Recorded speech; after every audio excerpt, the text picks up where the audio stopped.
नमस्कार बच्चों। कक्षा 11वीं हिंदी ऐच्छिक अंतरा भाग 1। बच्चों आज हम गद्य खंड में पाठ 1 पढ़ेंगे। पाठ का नाम है ईदगाह और कहानीकार है प्रेमचंद। कहानीकार कौन है? प्रेमचंद। पहले हम प्रेमचंद का जीवन परिचय पढ़ते हैं। प्रेमचंद का जीवन परिचय। जन्म सन 1880 में वाराणसी जिले के लम्ही गांव में हुआ और इनका बचपन का नाम था, जो मूल नाम था, धनपत राय था। इनकी जो प्रारंभिक शिक्षा है वाराणसी में हुई और असहयोग आंदोलन में भाग लेने के लिए सरकारी नौकरी से त्यागपत्र दे दिया और उर्दू में ये नवाब राय के नाम से लेखन कार्य करते थे। सन 1915 में पहली कहानी सरस्वती पत्रिका में प्रकाशित हुई और मृत्यु उनकी सन 1936 में हुई। आगे देखते हैं बच्चे इनकी मुख्य रचनाएं क्या है। इनका कहानी संग्रह मानसरोवर है, इसमें 8 भागों में ये प्रकाशित है और मानसरोवर में इनकी लगभग 300 कहानियां हैं। और दूसरा है इनका गुप्तधन, ये 2 भागों में प्रकाशित है।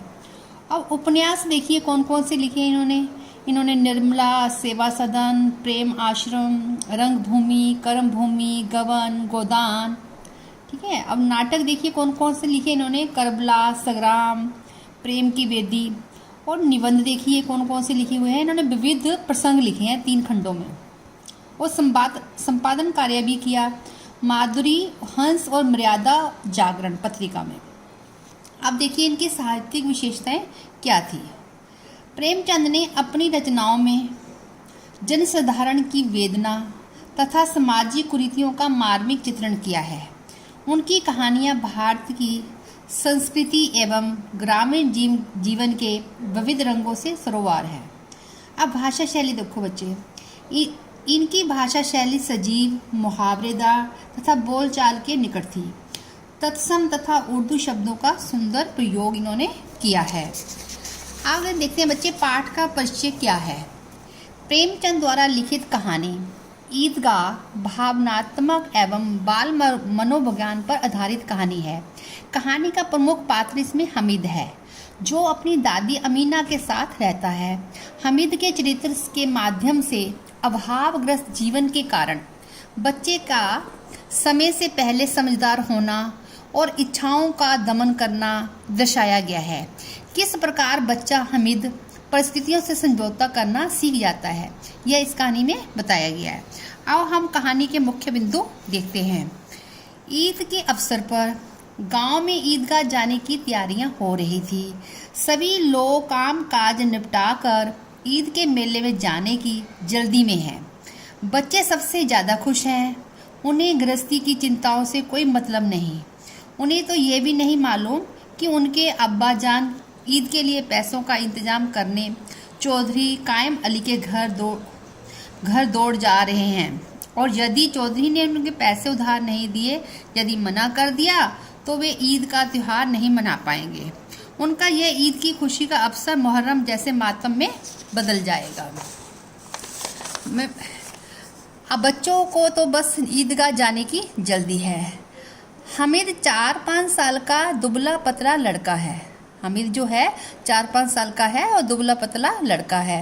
वह अपनी दादी अमीना के साथ रहता है और उसके माता पिता गत वर्ष गुजर चुके हैं, परंतु उसे बताया गया है कि उसके जो अब्बा जान है रुपए कमाने गए हुए हैं और उसकी जो अम्मी जान है अल्लाह के मियाँ के घर से उसके लिए अच्छी अच्छी चीज़ें लाने गई हुई है।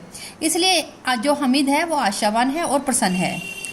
अमीना स्वयं सवैयों के इंतजाम के लिए घर पर रहकर हामिद को 3 पैसे देकर मेले में भेज देती है और हामिद के साथ उसके दोस्त, अब दोस्त कौन कौन थे उसके साथ, मोहसिन, महबूब, नूरे और सम्मी भी थे।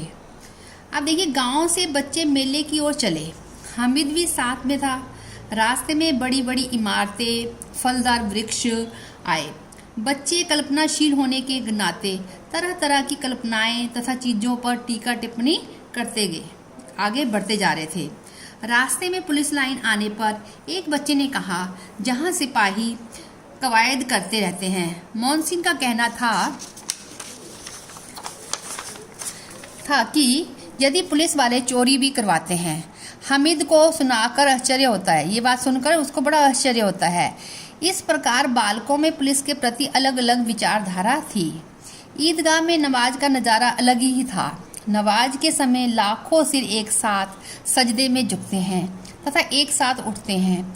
ऐसा प्रतीत होता है उनके मन में अपार श्रद्धा का भाव होता है। उनके लिए भीतर की भाईचारे की भावना उनको आपस में जोड़े रखती है।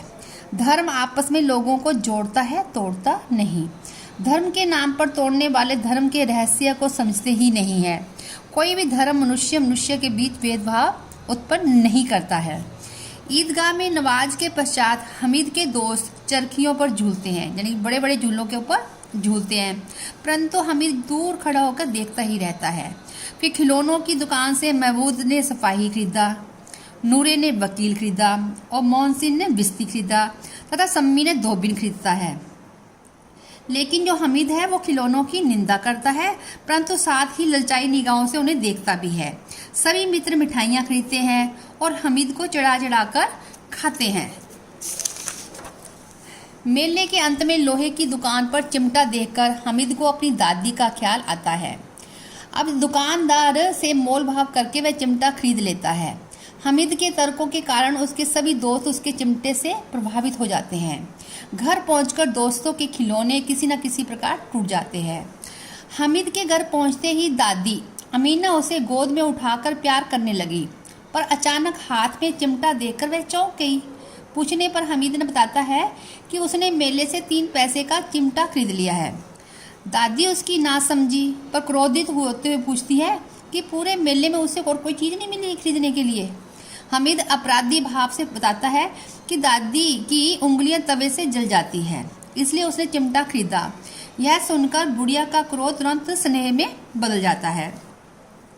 दादी अमीना हामिद के त्याग, उसका स्नेह, उसका विवेक देखकर हैरान रह गई। सुबह से भूखा बच्चा दूसरों को मिठाई खाते देखकर और कैसे इसने अपने मन को मनाया होगा। मेले में भी इसे अपनी बूढ़ी दादी की याद बनी रही। यह सब सोचकर अमीना का मन गदगद हो गया। दादी अमीना एक बालिका के समान रोने लगी। वह दामन फैलाकर हामिद को दुआएं देती जा रही थी तथा आंसुओं की बड़ी बड़ी बूंदें गिरती जा रही थी, परंतु हामिद इस रहस्य को समझने के लिए बहुत छोटा था कि दादी उसके त्याग का अनुभव कर भाव विभोर हो गई। हामिद यह नहीं समझ पा रहा था कि वह तो दादी के लिए चिमटा लाया है, तो फिर दादी रो क्यों रही है। ठीक है ना। अब बच्चे देखिए प्रश्न कुछ। हामिद की किन्हीं 3 चारित्रीय विशेषताओं का वर्णन कीजिए जिन्होंने उस कहानी का नायक बना दिया, जिसे उन्होंने उस कहानी का नायक भी बना दिया। ईदगाह कहानी में हामिद ही एकमात्र ऐसा पात्र है जो पाठकों को सबसे अधिक प्रभावित करता है। उसके जिन गुणों ने उसे कहानी का नायक बना दिया वे निम्नलिखित है। देखिए नंबर 1, हामिद एक तर्कशील बालक है। वह अपने तर्कों से अपने साथियों को पराजित कर देता है। नंबर 2, हामिद एक समझदार बालक है। वह व्यर्थ की चीज़ें नहीं खरीदता और स्वयं पर नियंत्रण रखता है। तीसरा पॉइंट है, हामिद दादी के प्रति अत्यधिक संवेदनशील है। संवेदनशील मैंने किसी के दुख में दुखी होना और किसी सुख को देख के खुश होना। तभी तो वह मेले में अपने लिए कुछ ना खरीद कर दादी के लिए चिमटा खरीद लाता है। आप प्रश्न नंबर देखिए 2, हामिद ने चिमटे की उपयोगिता सिद्ध करने के लिए क्या क्या तर्क दिए हैं। हामिद ने चिमटे की उपयोगिता सिद्ध करने के लिए निम्नलिखित तर्क दिए हैं। नंबर 1, चिमटा बड़े काम की चीज़ है। रोटियां तवे से उतार लो, चूल्हे से सेक लो, दूसरे को आग पकड़ा दो। दूसरा पॉइंट, खिलौने तो थोड़ी ही देर में टूट फूट जाते हैं, जबकि चिमटे का कुछ नहीं बिगड़ता। चिमटे को देखकर अम्मा खुश हो जाएगी, वह मुझे दुआएं देगी।